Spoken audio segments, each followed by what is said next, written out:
Friends, வத்தலுக்கு மாவு ready பண்ணிகிட்ருக்கேன் பாருங்கள். இந்த மாவு வத்தலுக்குன்றது வந்து நம்மளுக்கு எந்த விருப்பமோ அதில் போடலாம். அந்த மாதிரி ரெடி பண்ணியிருக்கேன். உங்களுக்கு எல்லாத்துக்கும் தெரியும் எப்படி மாவு கிண்டணும்னு. அதை கிண்டி வச்சுருக்கேன். அந்த நெய் வெந்து போச்சு. இதை கையை தொட்டு பார்த்தோம்னா நம்மளுக்கு கையில் ஒட்டாத வரணும். அப்போ வெந்துடுதுன்னு அர்த்தம். அதை இறக்கி வச்சு கொஞ்சம் ஆறுனா தான் நம்ம கை வைக்க முடியும். ஆறுனப்புறம் நம்மளுக்கு எந்த ஷேப்பில் வேணால் நம்ம இதை வைக்கலாம்.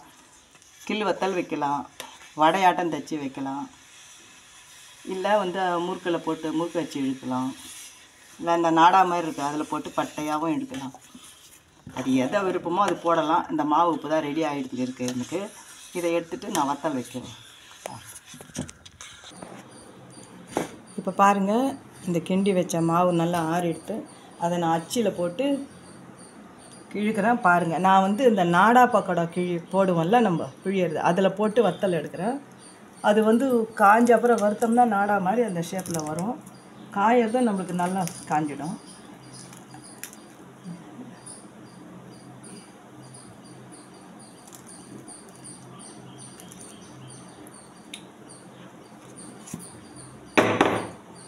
நல்லா அந்த மாவு அதில் போட்டுக்கலாம். இல்லை உங்களுக்கு இந்த நாடா பிடிக்கலைன்னா நீங்கள் முறுக்கு வத்தல் போடலாம், இல்லை ஸ்டாரில் போட்டுக்கலாம், இதில் வேணால் போட்டுக்கலாம்.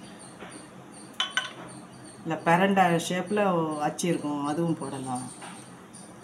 எது வேணால் போடலாம்.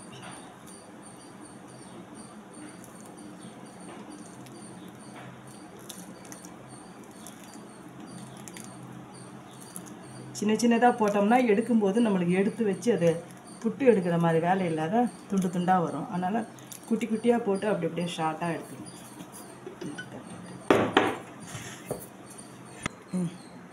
இதை பாருங்கள், இதை போட்டு எடுத்துட்டேன் நான். இந்த தட்டும் ஃபில்லப் ஆகிடும்.